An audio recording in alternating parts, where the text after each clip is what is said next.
السلام علیکم ورحمۃ اللہ وبرکاتہ۔ ان الحمد للہ نحمده ونستعینه ونستغفره ونعوذ باللہ من شرور انفسنا ومن سیئات اعمالنا من يهده اللہ فلا مضل له ومن يضلل فلا هادی له واشهد ان لا الہ الا اللہ وحدہ لا شریک له واشهد ان محمدا عبده ورسوله اما بعد۔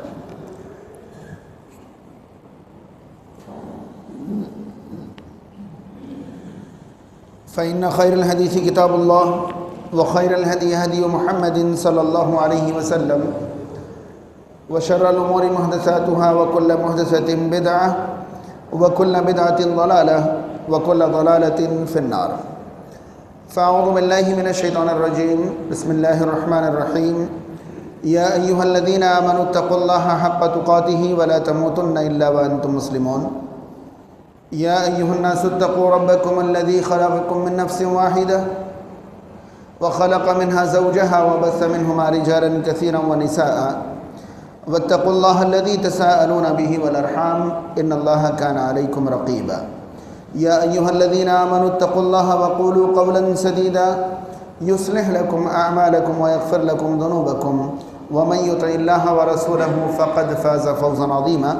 وقال تعالى في موضع آخر: لا تجد قوما يؤمنون بالله واليوم الآخر يوادون من حاد الله ورسوله ولو كانوا آباءهم أو أبناءهم إلى آخر الآية۔ محترم صدر جلسہ، علماء کرام، دیگر سامعین اور سامعات، تعریف و توصیف کی تمام قسمیں اللہ رب العالمین کے لیے لائق و مناسب ہیں۔ درود و سلام نازل ہو اللہ کے آخری رسول محمد رسول اللہ صلی اللہ تعالی علیہ وسلم پر۔ اللہم صلی علی محمد وعلی آل محمد کما صلیت علی ابراہیم وعلی آل ابراہیم انکا حمید مجید۔ اللہم بارک علی محمد وعلی آل محمد کما بارکت علی ابراہیم وعلی آل ابراہیم انکا حمید مجید۔ حاضرین کرام، جو آج کا عنوان ہے وہ انتہائی ضروری بھی ہے، حساس بھی ہے، نازک بھی ہے اور پیچیدہ بھی۔ اور یہ الفاظ میں صرف اس لیے ادا کر رہا ہوں تاکہ سب سے پہلے میں اللہ تعالیٰ سے توفیق مانگوں کہ رب تعالیٰ مجھے وہ کہنے کی توفیق عطا فرمائے جو ہم سب کے لیے مفید ہو۔ پھر میں اللہ سے دعا کروں گا کہ رب تعالیٰ آپ تمام کو وہی سمجھائے جو اللہ تعالیٰ پسند فرماتا ہو۔ پھر میں آپ تمام سے گزارش کروں گا کہ جب موضوع ضروری بھی ہے اور نازک اور پیچیدہ بھی ہے تو آپ کی پوری توجہ درکار ہے۔ بالکل اپنی عادت کے خلاف ایک مزاحیہ لطیفے سے میں اپنی بات شروع کرنا چاہوں گا، اور یہ کبھی میری عادت نہیں رہی ہے۔ پتہ نہیں آج کیوں لگتا ہے کہ ساری باتیں سمجھنے کے لیے یہ لطیفہ سنانا پہلے ضروری ہے۔ اس سے پہلے ہی میں آپ تمام سے گزارش کروں گا کہ آپ سب اپنے اپنے فون یا تو سوئچ آف کر لیں یا سائلنٹ کر لیں، اور اس طرح سائلنٹ کریں کہ وائبریٹنگ موڈ پر بھی نہ ہو، اس سے بھی آپ کا ذہن اس طرف جائے گا۔ پوری طرح ہی سائلنٹ کر لیں، اور جو ضروری موبائل وغیرہ ہیں اس کے علاوہ فون استعمال نہ کریں، یہ زیادہ مناسب رہے گا، زیادہ بہتر رہے گا۔ لطیفہ یہ تھا کہ ایک بچہ ایک جگہ کلاس لے رہا تھا۔ کلاس میں استاذ نے ایک سبق 3 دن میں پڑھایا۔ کتنے دن میں؟ 3 دن میں۔ پہلے دن استاذ نے پڑھایا زید، اگلے دن استاد نے پڑھایا کا گھوڑا، اور تیسرے دن استاد نے پڑھایا مر گیا۔ پہلے دن پڑھایا زید، دوسرے دن پڑھایا کا گھوڑا، اور تیسرے دن استاد نے پڑھایا مر گیا۔ اب ایک بچہ پہلے دن آیا، تیسرے دن آیا، بیچ والے دن نہیں آیا، اس کا سبق کیا ہو گیا؟ کیا ہو گیا اس کا سبق؟ زید مر گیا۔ میں نے یہ لطیفہ اس لیے سنایا ہے کہ اگر بیچ میں کہیں آپ کا ذہن ادھر ادھر گیا تو ممکن ہے کہ میں گھوڑے کو ماروں اور آپ انسان کو مار دیں. آئی بات سمجھ میں یا نہیں؟ بھائی اگر میں گھوڑا مارنے کی بات کروں تو گھوڑا ہی مارے اللہ کے واسطے، انسان کو نہ مار دیں. تو میرے کہنے کا مطلب یہ ہے کہ یہ لطیفہ نہیں تھا، یہ سلیقہ تھا کہ اگر آپ کوئی موضوع پر گفتگو سن رہے ہیں تو آپ مکمل گفتگو سنیں، ورنہ درمیان میں کہیں سے کہیں کوئی بھی نتیجہ آپ اخذ کر سکتے ہیں، وہ آپ کے لیے اور آپ سے جڑے ہوئے لوگوں کے لیے خطرناک بھی ہو سکتا ہے. ایمان اور عقیدے کے اعتبار سے، تعلقات اور علاقائیت کے اعتبار سے وہ نقصان دہ ہو سکتا ہے. اسی لیے زید کا گھوڑا مر گیا اگر پڑھایا جا رہا ہے تو زید کا گھوڑا مر گیا ہی پڑھیں. اس کے لیے ضروری ہے کہ پہلے سے آخری لفظ تک آپ بالکل حاضر اور شامل رہیں. حاضرین، الولا والبرا یہ دو الفاظ ہیں. ولا کا معنی دوستی ہے اور برا کا معنی دشمنی ہے. حالانکہ لفظی معنی یہ نہیں ہے مگر یہ مفہوم نکالا گیا ہے. یہ الولا والبرا جو ہے، جب عقیدے پر کتابیں ترتیب دی جانے لگیں تو باقاعدہ عقیدے پر کتابیں لکھنے والے علماء نے اس لفظ کو عقیدے کی کتاب میں جگہ دی کہ الولا والبرا، دوستی اور دشمنی جو ہے یہ عقائد میں سے ہیں، ایمانیات میں سے ہیں، اور عقائد کی کتاب میں باقاعدہ یہ چیپٹر شامل اور داخل ہے. مگر اس بارے میں کچھ بھی کہنے اور جاننے سے پہلے ہم ایک بات یہ جان لیں کہ دوستی اور تعلق میں فرق ہے. دوستی اور تعلق میں فرق. ہم جو گفتگو آج کرنا اور سمجھنا چاہتے ہیں وہ تعلق کے بارے میں بالکل نہیں ہے. جو گفتگو آج ہم کرنا چاہتے ہیں وہ دوستی کے بارے میں. بات سمجھ میں آ رہی ہے؟ تعلق اور دوستی میں کیا فرق ہے یہ جاننے کے لیے آپ اتنا کہہ سکتے ہیں کہ کیا آپ ہر اس شخص کو اپنا دوست کہتے ہیں جن کو آپ جانتے ہوں؟ کہتے ہیں ہر شخص کو اپنا دوست؟ نہیں. کیا آپ ہر اس شخص کو اپنا دوست کہتے ہیں جن سے آپ کے تعلق ہوں؟ کہتے ہیں دوست؟ نہیں کہتے. یہاں تک کہ کئی بار ایسا ہوتا ہے کہ آپ سب سے زیادہ جن کے ساتھ وقت گزارتے ہیں انہیں بھی دوست نہیں کہتے. استاذ اور شاگرد آپس میں سب سے زیادہ ایک ساتھ وقت گزارتے ہیں، لیکن کبھی شاگرد استاذ کو دوست، ایک لحاظ کا فرق باقی رہتا ہے، ایک جنریشن گیپ رہتا ہے، اس لیے وہاں ہم ان کو دوست نہیں کہتے. تو ہماری جو بات چیت ہے آج وہ تعلق کے بارے میں نہیں ہے بلکہ دوستی کے بارے میں. دوستی کیا ہے ہم اور آپ بہت اچھی طرح جانتے ہیں. جب انسان اپنے تعلق کو نفع اور نقصان سے اوپر لے جائے تب وہ تعلق دوستی کہلاتا ہے. پھر سے سنیں، جب انسان اپنے تعلق کو نفع اور نقصان سے اوپر لے جائے تب وہ تعلق دوستی کہلاتا ہے. اگر اس تعلق کے درمیان رشتہ نہ ہو، اگر اس تعلق کے درمیان رشتہ نہ ہو. شاید نہیں سمجھا پایا، میں پھر سے سمجھاتا ہوں.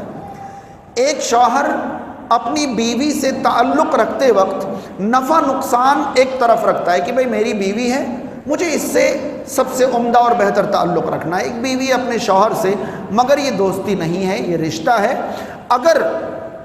اگر کوئی انسان کسی انسان سے بغیر رشتے کے ایسا تعلق رکھے کہ اس میں نفع ہو یا نہ ہو، نقصان ہو یا نہ ہو، تعلق ہر حال میں رکھنا ہے، تو اب یہ تعلق کیا کہلاتی ہے؟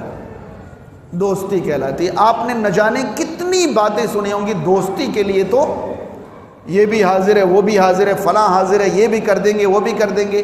یہ تعلق جب نفع اور نقصان سے بالا تر ہو جائے تب وہ دوستی کہلاتا ہے.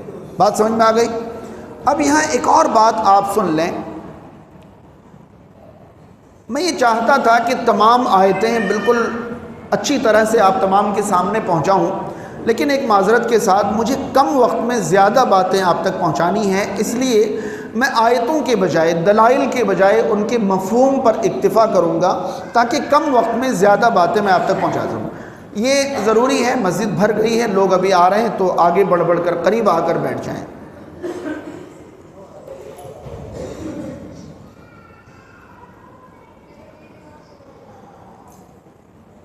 قرآن مجید سورہ لقمان کی آیت نمبر 15 پڑھیں۔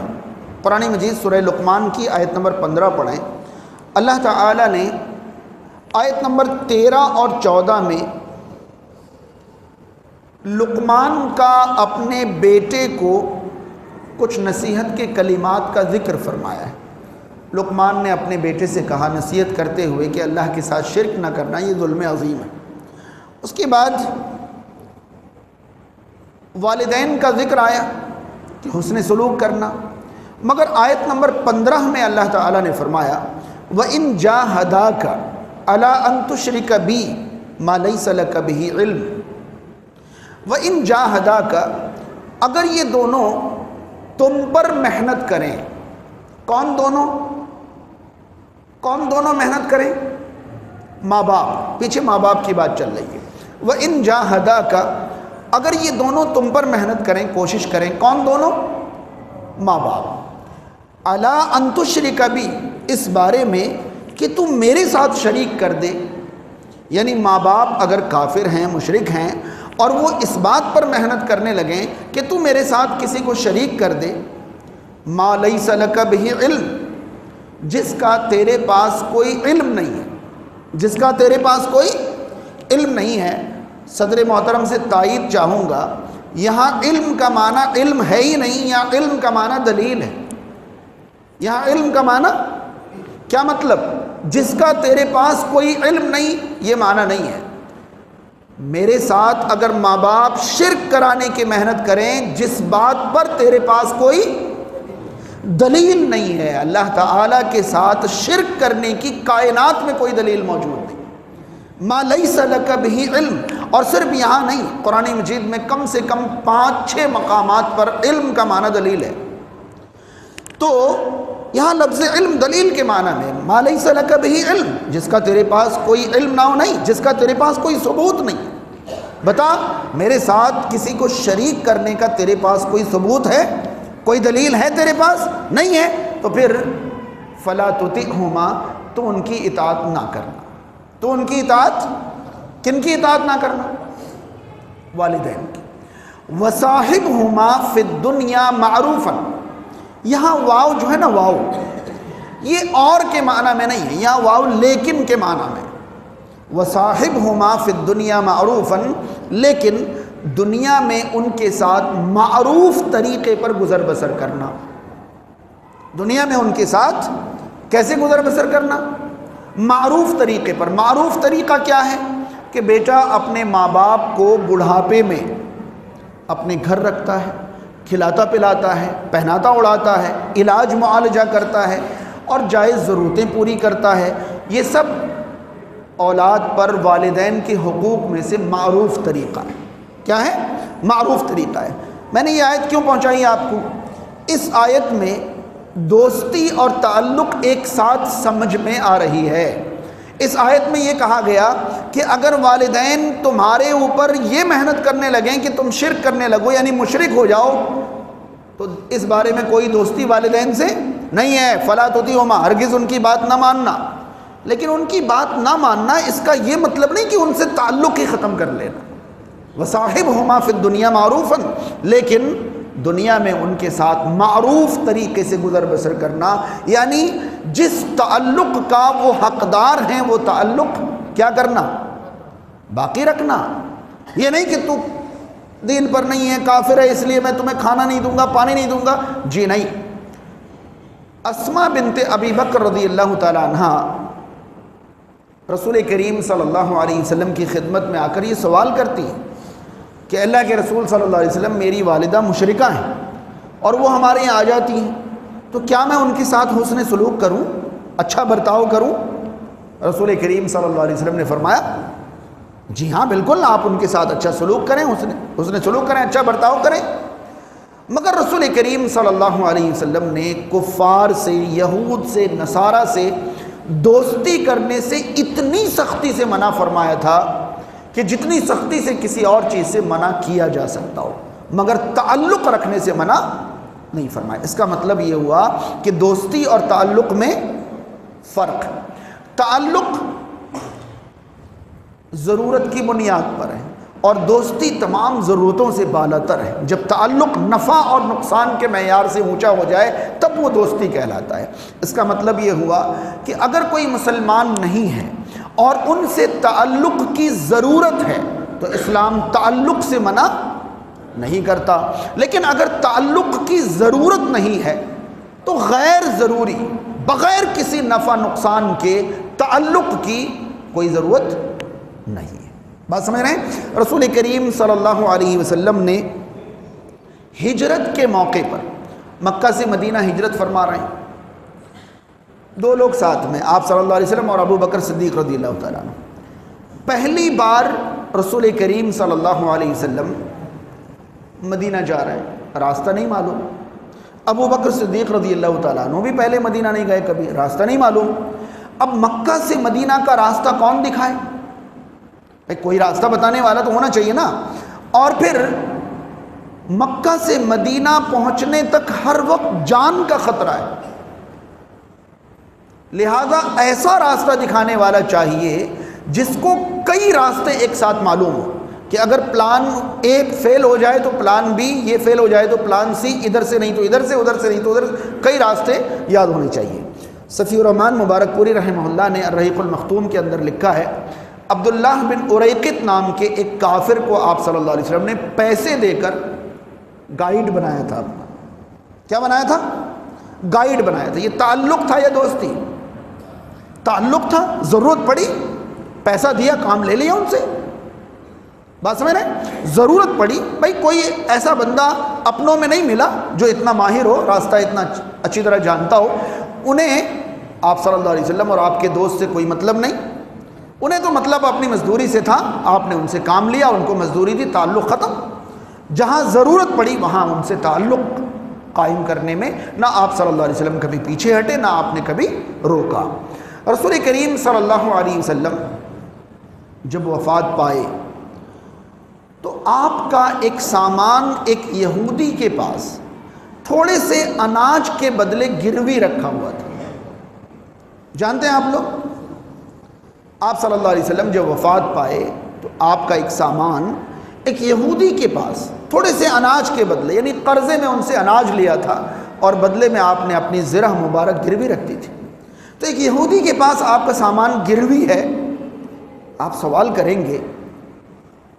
کریں گے کہ اب تو مدینہ کی زندگی ہے، مسلمان بھرے پڑے ہیں اور ایسا تو نہیں ہے کہ مسلمانوں کے پاس اناج کی کمی ہے، پھر بھی آپ صلی اللہ علیہ وسلم ایک یہودی سے اناج ادھار لیتے ہیں، بدلے میں گروی بھی رکھتے ہیں۔ کیوں؟ تفسیر لکھنے والے علماء نے لکھا ہے کہ نبی کریم صلی اللہ علیہ وسلم صحابہ کرام سے کچھ قرض لینا چاہتے تو صحابہ قرض نہیں دیتے بلکہ ایسے ہی دے دیتے، اور آپ ایسے ہی ان سے لینا نہیں چاہتے تھے، اس لیے آپ نے یہودی سے بطور قرض لیا۔ کون رسول کریم صلی اللہ علیہ وسلم کو قرض دیتا بتائیے؟ ہاں، کون قرض دیتا؟ جن سے مانگتے وہ کہتا اللہ کے رسول آپ کو قرض؟ ہاں، اور رسول کریم صلی اللہ علیہ وسلم ایسے ہی لینا نہیں چاہتے تھے۔ تو اس کا مطلب یہ ہوا کہ مسلمانوں کے پاس وہ چیز موجود ہونے کے باوجود اگر کسی وجہ سے آپ غیر مسلموں سے لین دین کا تعلق قائم کرنا چاہتے ہیں تو اس کی بھی گنجائش موجود ہے، اگر کوئی مناسب سبب اور مناسب عذر موجود ہو تو۔ بات سمجھ میں آ رہی ہے؟ یعنی ان سے تجارتی معاملات کرنے میں یا ان سے سروسز لینے میں یا اور کسی طرح کا ضروری تعلق رکھنے میں کوئی اسلامی حرج یا دینی اعتبار سے کوئی ممانعت نہیں ہے، مگر ان سے دوستی رکھنا اس سے اسلام نے منع کیا ہے۔ اب آپ الجھ گئے ہوں گے، بھئی تعلق رکھنا ہے دوستی نہیں کرنی، یہ کیا معاملہ ہے؟ جہاں تعلق ہے وہاں دوستی ہے اور جہاں دوستی ہے وہاں تعلق ہے۔ اسی لیے میں نے شروع میں ہی کہا تھا کہ تعلق اور دوستی میں ایک بڑا معمولی سا فرق ہے، اس پیچیدگی کو آپ نہیں سمجھیں گے تو آپ الجھ جائیں گے۔ دیکھیں،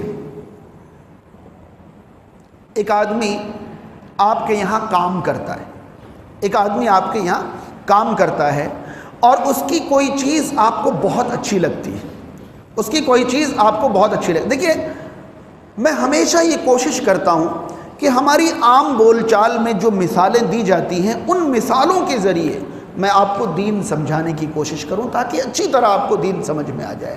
پھر میں ایک مثال آپ کو دے رہا ہوں تاکہ بات سمجھ میں آ جائے کہ دوستی اور تعلق میں کیا فرق ہے، اور میں اتنی اہمیت اس بات کو اس لیے دے رہا ہوں کہ اس بات کو سمجھنے میں کمی رہ گئی تو میں عنوان نہیں سمجھا پاؤں گا۔ تعلق اور دوستی دو الگ الگ چیزیں ہیں۔ اسلام نے تعلق کی اجازت دی ہے مگر دوستی کی نہیں۔ تعلق سے منع نہیں کیا ہے مگر دوستی کو باقاعدہ حرام قرار دیا ہے۔ یہاں تک کہ کچھ آیتوں پر غور کریں تو کفار سے دوستی باقاعدہ کفر قرار دیا گیا ہے۔ وَمَن يَتَوَلَّهُمْ فَإِنَّهُ مِنْهُمْ، جو ان سے دوستی کر لے وہ انہی میں سے ہے۔ یہ کوئی معمولی بات نہیں ہے کہ اگر دوستی کر لے تو وہ انہی میں سے ہے، یہ کوئی معمولی بات نہیں۔ تو تعلق اور دوستی کو اور سمجھیں۔ ایک آدمی ہے ہمارے گھر میں کام کر رہا ہے، مزدوری کر رہا ہے، شاید 2 دن 4 دن 10 دن 20 دن ہم ان سے کام لیں گے۔ بھائی بہت زیادہ ہمارے دن میں اگر کام ہوگا، پورا گھر ہی بنا رہے ہیں تو مستری مزدور کتنے دن کام کر لیں گے؟ 10 15 20 دن، مہینے دن۔ اب آپ کو اس کے اندر کوئی خوبی دکھ گئی اور آپ اپنی بیگم کے سامنے بار بار اس خوبی کا ذکر کرتے ہیں تو بیگم کہتی کہ کیا بھائی بہت تعریف چل رہی ہے، بیٹی دینے کا ارادہ ہے کیا؟ آئی بات سمجھ میں؟ کہتے ہیں ایسا ہم لوگ، یہ کہتے ہیں نہیں کہتے؟ رشتہ کرنے کا ارادہ ہے کیا؟ کیا مطلب؟ بھائی مزدور ہے، کام لے رہے ہو، مزدوری کا تعلق ہے، اس کو رشتے میں جوڑنے والی حرکتیں کیوں کر رہے ہو؟ فرق سمجھ میں آ رہا ہے یا نہیں آ رہا ہے؟ بھائی ایک آدمی سے آپ کا تعلق اگر وقتی ہے کہ آپ مالک و مزدور ہے تو آپ ان کو کام دیکھو نا، آپ ان کے اندر کیوں جھانکنے لگے؟ بیٹی دینے کا ارادہ ہے کیا؟ رشتہ کرنے کا ارادہ ہے کیا؟ گھر پہ بٹھانے کا ارادہ ہے کیا؟ اس کا مطلب یہ ہوا کہ جہاں کہیں یہ دکھتا ہے کہ تعلق سے بڑھ کر معاملہ ہو رہا ہے وہیں آپ کو پیچھے سے ٹوک دیا جاتا ہے۔ کیا بات ہے؟ کہہ تو تعلق رہے ہو مگر معاملہ تو تعلق سے آگے کا دکھائی دے رہا ہے۔ دوسری طرف سیم یہی مثال، آپ کے یہاں کوئی کام کر رہا ہو اور اس کے اندر کوئی عیب ہو، کوئی ایسی چیز ہو جو آپ کو پسند نہ ہو، اور آپ بار بار اس کمی کا گھر میں ذکر کریں تو آپ کو گھر میں تسلی دیتے ہوئے کہا جاتا ہے کون سا آپ کو رشتہ کرنا ہے، وہ جانے گا اس کی کمی ہے، آپ کا کام ڈھنگ سے کر رہا ہے یا نہیں کر رہا ہے وہ دیکھیے۔ کیا مطلب ہوا کہ یہاں تعلق کی بات چلے، اس کا تعلق آپ سے ایک پوائنٹ پر ہے، آپ اس پوائنٹ پر فوکس کریے کہ اگر وہ مزدور ہے تو مزدوری کر رہا ہے نہیں کر رہا ہے، بیڑی پی رہا ہے، سگریٹ پی رہا ہے، ایک بار کہہ دیا 2 بار کہہ دیا آپ نے، جتلا دیا بتلا دیا، اور کیا آپ ہلاک ہو جائیں گے ان کے پیچھے؟ گھر والے آپ سے یہ کہتے ہیں۔ لیکن اگر یہی عیب آپ کو اپنے بیٹے کے اندر نظر آ جائے، اب آپ کی بیوی یہ نہیں کہے گی کہ ایک بار 2 بار کہہ تو دیا ہو تو گیا، آپ پینے دو، کہے گی کیا؟ یہ کیونکہ یہاں معاملہ تعلق کا نہیں ہے، یہاں تو رشتے کا معاملہ آ گیا، اور صرف رشتے کا نہیں، ذمہ داری کا معاملہ آ گیا، اور ذمہ داری کا نہیں، سرپرستی کا معاملہ آ گیا۔ اب بات تعلق کی نہیں ہے، بات آگے بڑھ گئی۔ بات سمجھ میں آ رہی ہے؟ یا پھر رسول کریم صلی اللہ علیہ وسلم کا 2 فرمان میں آپ کو سنانا چاہتا ہوں تاکہ تعلق اور دوستی میں فرق نظر آئے۔ رسول کریم صلی اللہ علیہ وسلم نے ابو داؤد کی ایک حدیث کے مطابق ارشاد فرمایا لا تصاحب الا مؤمنا ولا تأکل طعامک الا تقی۔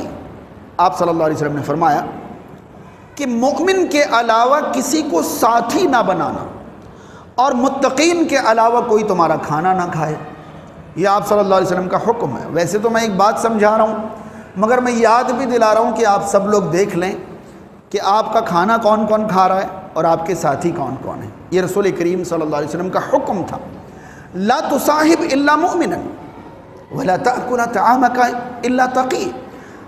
مومن کے علاوہ کوئی تمہارا ساتھی نہ بنے اور متقین کے علاوہ کوئی تمہارا کھانا نہ کھائے۔ یہ رسول کریم صلی اللہ علیہ وسلم کا حکم تھا۔ اب آپ دیکھیے کہ مومن کے علاوہ کوئی تمہارا ساتھی نہ بنے تو کیا مطلب؟ آپ گھر سے نکلیں گے اور رکشے میں بیٹھنے سے پہلے یہ دیکھیں گے کہ داڑھی ہے یا نہیں، ٹوپی پہنا ہے یا نہیں، کرتا پجامہ ہے یا نہیں، مومن ہے یا نہیں، یہ دیکھیں گے کیا؟ آپ صرف یہ دیکھیں گے کہ رکشہ ہے یا نہیں، اور جہاں آپ جانا چاہتے ہیں وہ وہاں جانا چاہتا ہے یا نہیں، یہ تعلق ہے۔ اور وہ جس سے منع کیا گیا ہے وہ دوستی ہے۔ لا تصاحب الا مؤمنا، مومن کے علاوہ دوستی نہیں۔ آپ بس میں بیٹھنے کے لیے جائیں گے تو آپ کھڑے ہیں کہ بھائی جب کوئی داڑھی والا ڈرائیور کا بس ملے گا تبھی بیٹھوں گا، ورنہ نہیں بیٹھوں گا، کیونکہ مومن کے علاوہ کو ساتھی بنانے سے منع کیا۔ جی نہیں، وہ تو تعلق ہے، وقتی ہے۔ آپ بس میں بیٹھیں، جائیں، جہاں پہنچنا ہے وہاں اتریں، بات ختم ہو گئی۔ آپ نے کرایہ دیا، انہوں نے آپ کو سروس دی، بات ختم ہو گئی۔ بات سمجھ میں آ رہی ہے؟ دوسری حدیث جامع ترمذی کی ہے، رسول کریم صلی اللہ علیہ وسلم نے فرمایا انسان اپنے دوست کے دین پر ہوتا ہے۔ مجھے حدیث کے الفاظ یاد نہیں آ رہے ہیں کہ انسان اپنے دوست کے دین پر ہوتا ہے۔ فَلْيَنْظُرْ أَحَدُكُمْ إِلَى مَنْ يُخَالِلْ، تو ہر شخص اچھی طرح سوچ لے کہ وہ دوستی کس سے کر رہا ہے، کس کو دوست بنا رہا ہے، یہ اچھی طرح سوچ لے۔ اب آپ بتائیں کہ اللہ کے رسول صلی اللہ علیہ وسلم نے فرمایا کہ الناس علی دین خلیلہ، لوگ اپنے دوست کے دین پر ہوتے ہیں۔ دوست کے دین پر ہونے کا کیا مطلب ہے؟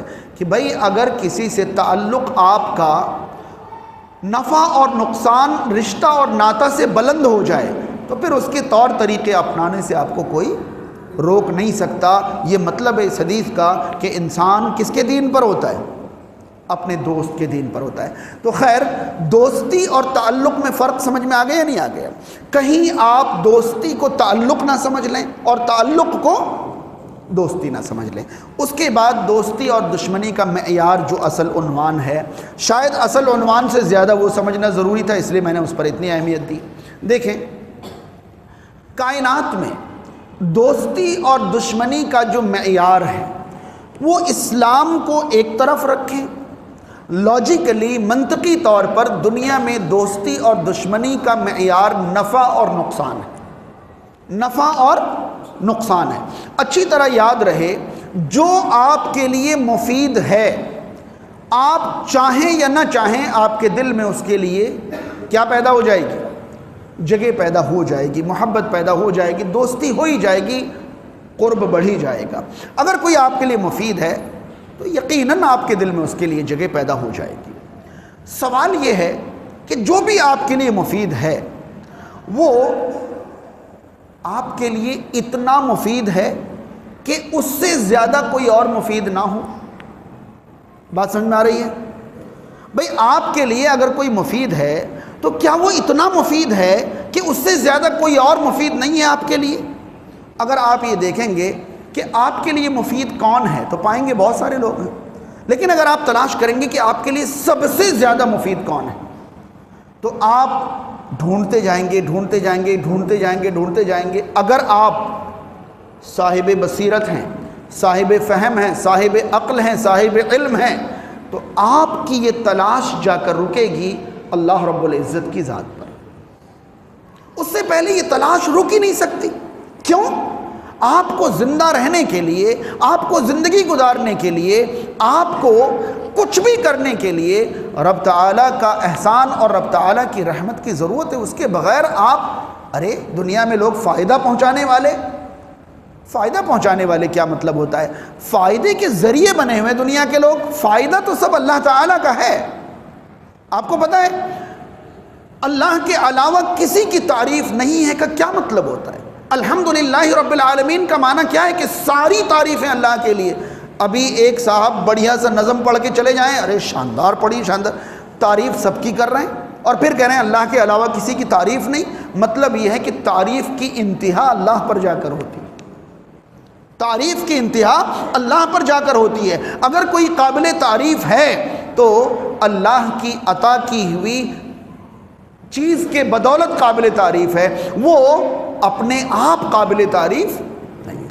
ایک کھڑکی بڑی شاندار بنی ہے تو آپ کہیں گے کیا شاندار بناوٹ ہے، ٹھیک ہے، پیچھے چلیں، جس نے بنایا ہے ہاتھ کس نے دیے، اس کو عقل کس نے دی، آنکھیں کس نے دی، سلیقہ کس نے دیا، ٹھیک ہے۔ اب اس ہنرمند نے جو یہ ہنر دکھایا ہے، اس کے لیے جو را مٹیریل استعمال ہوا، جو کنٹینٹ استعمال ہوا، وہ کس کا پیدا کردہ تھا؟ ہاں، لکڑی کس نے بنائی، پیدا کس نے کیا؟ یعنی تعریف کی جو انتہا ہے وہ رب کی ذات ہے۔ اسی لیے الٹیمیٹلی ساری تعریف کس کی ہے؟ اللہ تعالیٰ کی. تو آپ دنیا میں فائدہ اٹھا رہے ہیں، باپ سے اٹھا رہے ہیں، ماں سے اٹھا رہے ہیں، بھائی سے اٹھا رہے ہیں، بہن سے اٹھا رہے ہیں، فلاں سے اٹھا رہے ہیں، فلاں، مگر وہ سارے کے سارے صرف ذریعہ ہیں. اصل میں فائدہ کی بنیاد جو ہے وہ رب تعالیٰ کی ذات ہے. یعنی حقیقت میں محبت کا حقدار اللہ کے سوا کوئی ہے ہی نہیں. جس طرح تعریف کے قابل کوئی نہیں، اسی طرح محبت کے قابل اللہ کے علاوہ کوئی نہیں. بات سمجھ میں آ رہی ہے؟ کیوں؟ کیونکہ دوستی کا معیار ہی نفع ہے نا. تو بتائیے، میں ایک مثال دیتا ہوں، بات دوسری طرف چلی جائے تو مجھے معاف کرنا، میں وہی بات سمجھانے کے لیے یہ بات لا رہا ہوں. علماء کرام نے جب سے ہوش سنبھالا ہے ہمیشہ عوام سے ایک بات کہی کہ آپ کو اللہ کھلاتا ہے، اللہ پلاتا ہے، اللہ پہناتا ہے، اللہ اڑاتا ہے. کہتے ہیں یا نہیں کہتے؟ ہمیشہ. اب آپ سوچتے ہوں گے کہ بھئی جب تک بچہ تھا تو باپ کماتے تھے تو ہم کھاتے تھے، نہیں کماتے تھے تو پھاقے کی نوبت آ جاتی تھی. مولانا کہتے ہیں اللہ کھلاتا ہے، اللہ نے تو کبھی کھلایا نہیں ہمیں. آئی بات سمجھ میں یا نہیں؟ اور جب بڑے ہو گئے اور مولانا کہہ رہے ہیں اللہ کھلاتا ہے، اللہ پلاتا ہے، تو آپ کہو گے یار مزدور انسان ہوں، مزدوری کرتا ہوں تو ملتا ہے، نہیں مزدوری کروں گا بھوکے مر جاؤں گا. مولانا کو پتہ نہیں الگ ہی پڑھیے کہہ رہے ہیں اللہ کھلاتا ہے، اللہ پلاتا ہے. آئی بات سمجھ میں یا نہیں؟ اگر آپ یہ نہیں سمجھ پائیں گے کہ اللہ کھلاتا ہے، اللہ پلاتا ہے کا کیا مطلب ہے، تو آپ اللہ کی ذات کو کیسے پہچانیں؟ کیسے اللہ کی ذات سے محبت کریں گے آپ؟ میں آپ کو بتاؤں، انسان کو زندہ رہنے کے لیے اور انسان کو زندگی گزارنے کے لیے کچھ چیزوں کی ضرورت پڑتی ہے. انسان کو زندہ رہنے کے لیے بیسیکلی ہوا کی ضرورت. ہوا کے بغیر انسان سانس لے پائے گا؟ نہیں. مجھے بتائیے کہ کائنات کی ساری طاقتیں مل کر ایک سانس لینے کے برابر ہوا بنا سکتی ہے؟ بھئی ہوا کو قسمیں تبدیل کر کے الگ الگ فارم میں کر دے یہ الگ بات ہے، لیکن ہوا پروڈیوس کرنا، ہوا بنانا، کیا کائنات کی طاقت مل کر ایک سانس لینے کے برابر ہوا بنا سکتی ہے؟ آکسیجن بنا سکتی ہے؟ نہیں. تو آپ بتائیے کہ ہر سانس اگر اللہ کی عطا کردہ آکسیجن کا محتاج ہے تو آپ کو زندہ کس نے رکھا ہے؟ اللہ تعالیٰ. کبھی سوچا آپ نے؟ میں نے ایک واقعہ پڑھا تھا کہ ایک 70-75 سال کے آدمی کو سانس کی بیماری سے ہاسپٹل ایڈمٹ ہونا پڑا. 7-8 دن کے بعد جب وہ ڈسچارج ہوئے تو بل دیکھ کر رونے لگے. ایک بزرگ بل دیکھ کر رونے لگے. ہاسپٹل مینجمنٹ کو لگا کہ شاید بل بہت زیادہ ہے اس لیے بزرگ رو رہے. جا کر پوچھا کہ غریب ہیں، بل زیادہ ہے، بتائیے کوئی پریشانی ہو تو. میں کہا نہیں تو بل بہت کم ہے. میں اس بات پر نہیں رو رہا ہوں کہ بل کتنا ہے، میں تو اس بات پر رو رہا ہوں 7 دن اللہ کی ہوا کو اسٹور کر کے صرف آکسیجن لگا کر سانس دلوا دی تم نے، تو اتنے ڈالر لے رہے ہو، اتنے روپے لے رہے ہو. جس نے 70 سال مجھے سانس دی اس نے تو مجھ سے کچھ نہیں مانگا تھا کبھی. ہاں، اگر میں ہر لمحہ اس کے سامنے سجدہ ریز رہوں تب بھی میں اس کی صرف سانس کی قیمت ادا نہیں کر سکتا. تو کون ہے ہماری دوستی کا حقدار، ہماری محبت کا حقدار؟ بتائیے. اللہ تعالیٰ. کیوں؟ زندہ رہو گے تب کچھ کرو گے نا. ہم نے ہمیشہ کہا اور سنا ہے نہیں، جان ہے تو جب اس کی ہوا کے بنا جان ہی نہیں ہے تو دوست اور دشمن کہاں رہ جائیں گے؟ تو اس کے علاوہ تمہاری محبت کا حقدار کون ہے؟ تمہاری دوستی کا حقدار اس کے علاوہ اور کون ہے؟ اس کے بعد آگے بڑھے تو انسان کو زندہ رہنے کے لیے پانی کی ضرورت ہے. سبھی لوگ اچھی طرح جانتے ہیں. جمے ہوئے پانی کو پگھلا دینا، ٹھنڈے کو گرم کر دینا، نارمل کو فلٹر کر دینا، فلٹر کو RO کر دینا، فلاں کو فلاں کر دینا، سب چل رہا ہے. کوئی پانی بنا کے دکھا دے.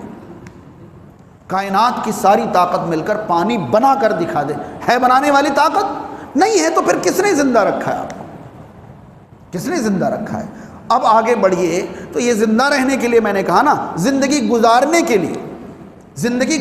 لیے جن چیزوں کی ضرورت ہے آپ پائیں گے کہ آپ تو جو کر رہے ہیں وہ کچھ بھی نہیں ہے. وہ کچھ بھی نہیں ہے. آپ محنت کر کے کما کے لاتے ہیں، کہتے ہیں میں نے محنت کی، کمایا تو کھا رہا ہوں. ٹھیک ہے صاحب، آپ کی محنت کے پیچھے آپ کا وجود جو ہے کہاں سے خرید کر لائے آپ اپنی آنکھیں؟ جی، ہاتھ کس نے دیے آپ کو؟ پیر کس نے دیے؟ یہ ساری چیزیں جانتے ہیں آپ کا سارا وجود صحت مند ہے تو اس وجود کو صحیح سے استعمال کرنے کے لیے ایک چیز کی ضرورت ہے. کس چیز کی؟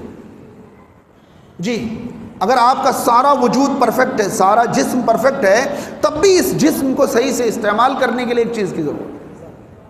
جی کس چیز کی؟ عقل کی ضرورت ہے. عقل کے بنا اگر آپ کے صحیح سالم جسم سے عقل نکال لی جائے تو آپ راستے سے کوڑا چن کر کھائیں گے، اور آپ پتھر اٹھا کر دوسروں پر ماریں گے، اور آپ گالیاں بکیں گے. دیکھا ہے ایسا یا نہیں دیکھا ہے؟ بھائی ایک صحت مند مجنون کو آپ نے دیکھا تو ہوگا نا، صحت مند ہے مگر پاگل ہے، وہ جانتا ہی نہیں کہ وجود کا استعمال کیسے کریں.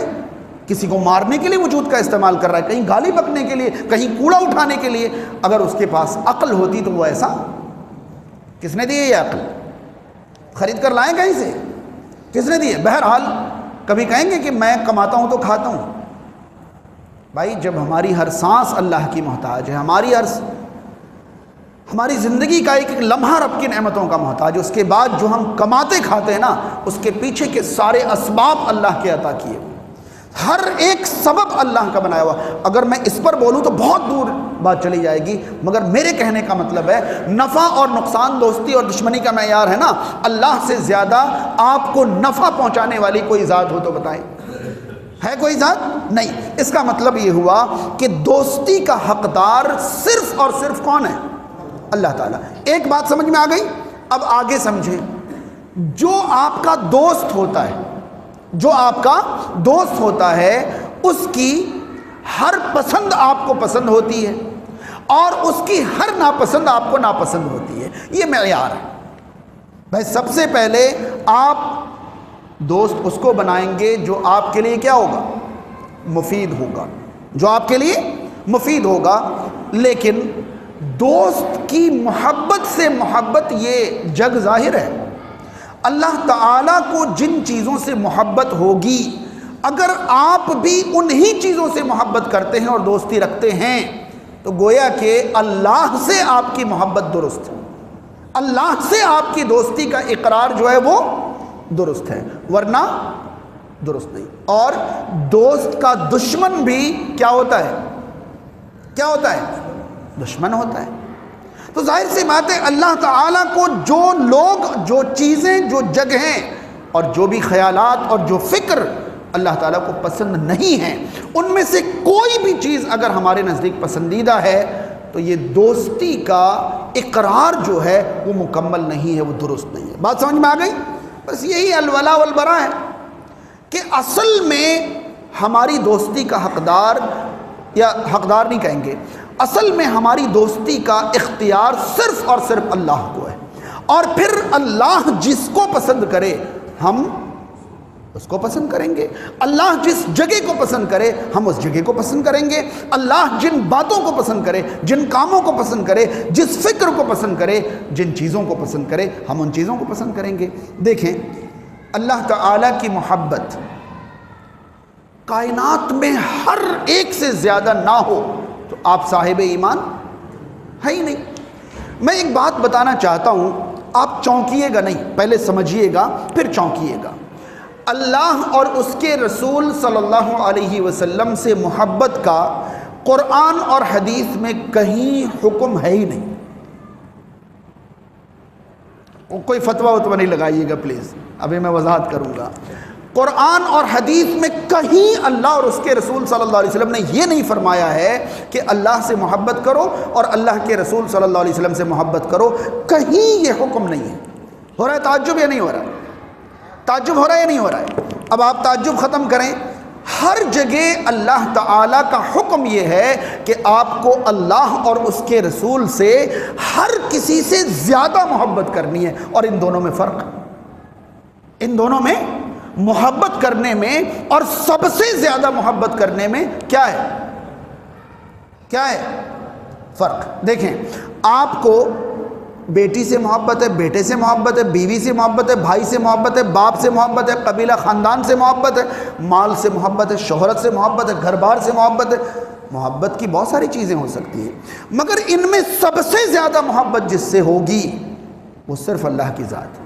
میں آپ کو بتاتا ہوں، سورہ توبہ آیت نمبر 24 پڑھیں.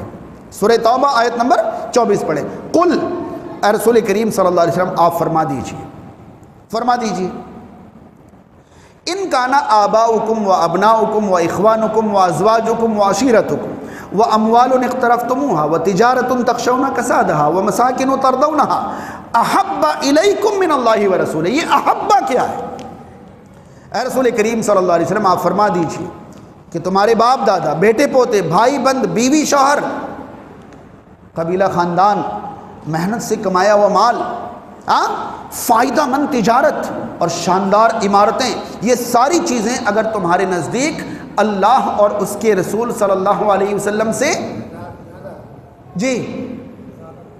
زیادہ محبوب ہو. یہ نہیں کہا کہ آپ اللہ اور اس کے رسول سے محبت کریں، ان سب چیزوں سے محبت کریں، جی نہیں، ان سب چیزوں سے محبت کم کر لیں، زیادہ کر لیں تمہاری بھلا سے، مگر کسی چیز کی محبت اگر اللہ سے زیادہ ہو گئی تو پھر آپ صاحب ایمان نہیں ہیں. کہیں اللہ اور اس کے رسول سے محبت کا مطالبہ ہی نہیں ہے، سب سے زیادہ محبت کا مطالبہ ہے. یہی تو الولا ہے کہ کائنات کی ساری محبتیں اس ذات کی محبت پر قربان نہ ہو تو الولا کا کیا مطلب ہے؟ بات سمجھ رہے ہیں؟ آپ ہزار چیزوں سے محبت کریں، لاکھ چیزوں سے محبت کریں، مگر جب محبت ٹکرا جائے اس ذات کی محبت سے تو باقی اس ذات کی محبت رہے، باقی ساری محبتیں لٹ جائیں، کٹ جائیں. یہ الولا ہے. آئی بات سمجھ میں یا نہیں؟ تو ایک ایک کر کے دلائل تلاش کریں کہ کہاں اللہ سے محبت کا حکم دیا گیا ہے. ہر جگہ آپ پائیں گے کہ سب سے زیادہ محبت کا حکم ہے. صرف محبت تو کبیر داس کو بھی تھی، صرف محبت تو ابو طالب کو بھی تھی، صرف محبت کو نہ جانے کتنے کتنے بادشاہوں کو بھی تھی، مگر کیا وہ محبت کافی ہوئی؟ نہیں. جب تک سب سے زیادہ محبت نہیں ہوگی تو اللہ کے یہاں وہ محبت ہے ہی نہیں.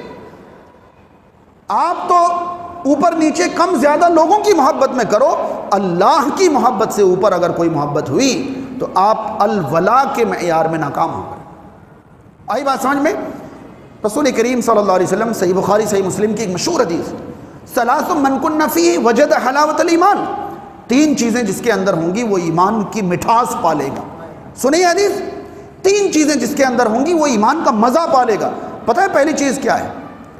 پہلی چیز یہ ہے کہ اللہ اور اس کے رسول اس کے نزدیک باقی تمام سے کیا ہو؟ زیادہ محبوب ہوں. محبوب ہوں یہ نہیں کہا گیا ہے، باقی تمام سے. بہت اچھی طرح یاد رہیں، اللہ سے محبت کا مطالبہ ہے ہی نہیں، سب سے زیادہ محبت. اس میں بہت بڑا فرق.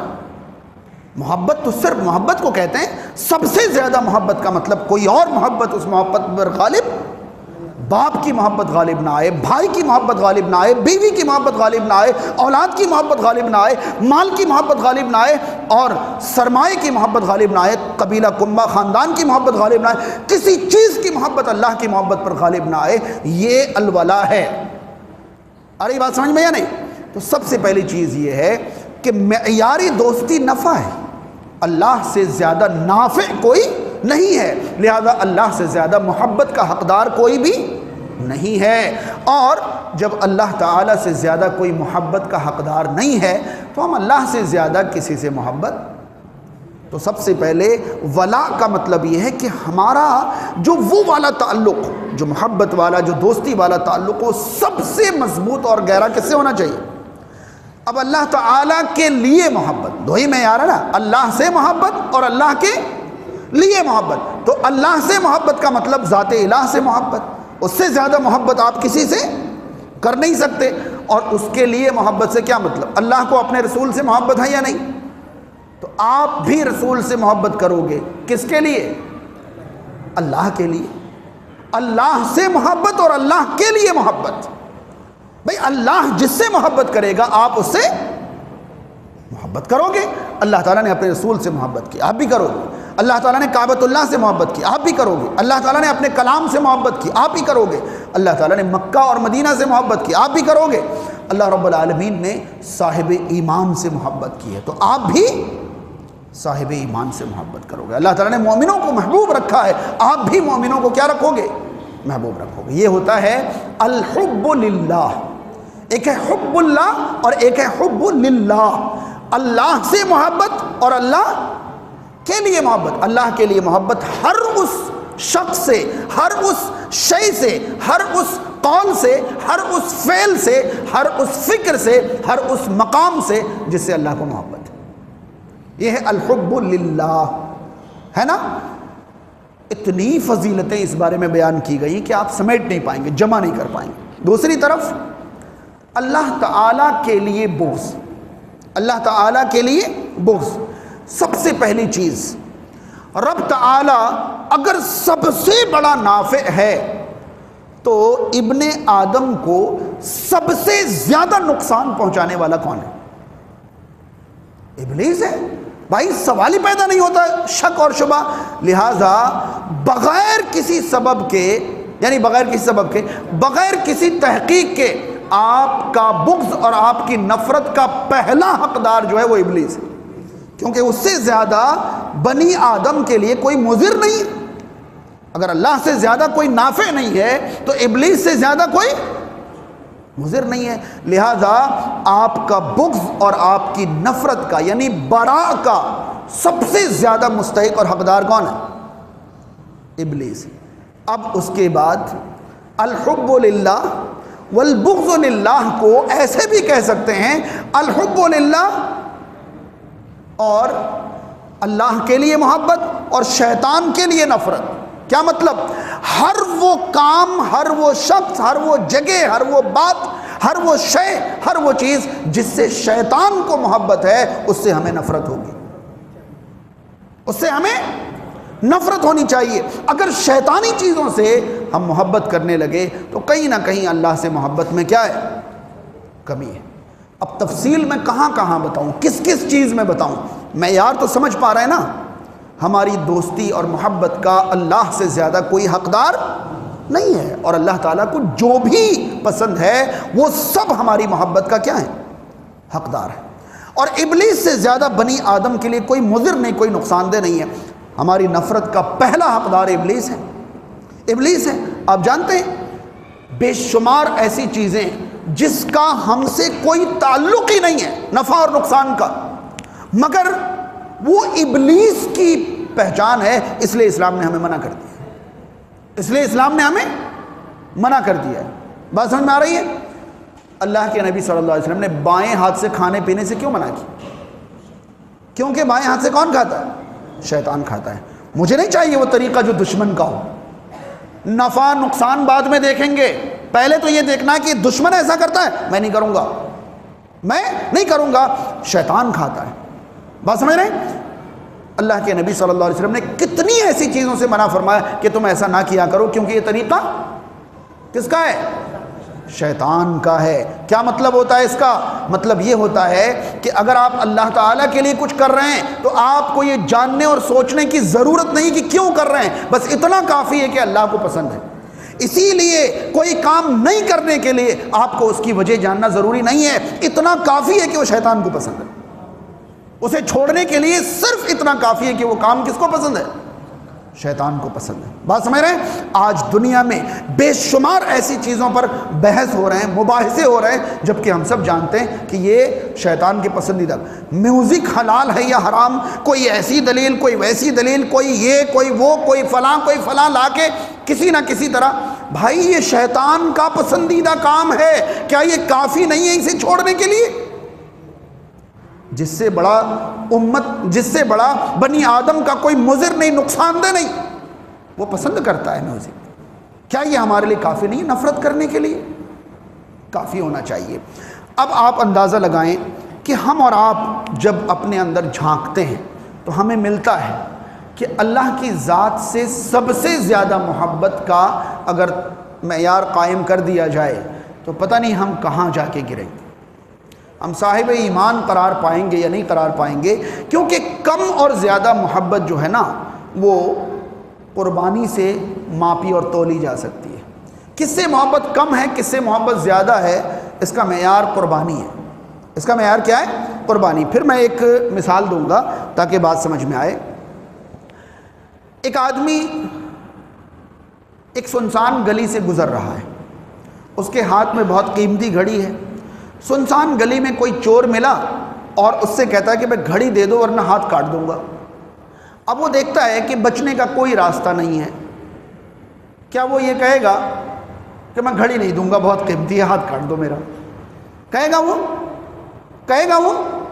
بھائی کوئی پاگل سے پاگل آدمی بھی کہے گا کہ نہیں میرا ہاتھ کاٹ دو بھائی، گھڑی بہت قیمتی، میں نہیں دوں گا؟ کہے گا کوئی؟ نہیں کہے گا، وہ کہے گا بھائی گھڑی لے لو، ہاتھ چھوڑ دو، کہے گا ہی نہیں کہے گا؟ کیا یہ سمجھنے کے لیے یونیورسٹی میں ایڈمیشن لینے کی ضرورت ہے؟ ہاں؟ یا وہ یہ کہے گا کہ بھائی میں تو بھولا بھالا آدمی ہوں، رک جاؤ اپنے استاذ کو پوچھ کے آتا ہوں؟ کہے گا وہ؟ نہیں کہہ رہے بھائی گھڑی لے لے بھائی، ہاتھ چھوڑ دو۔ کیوں؟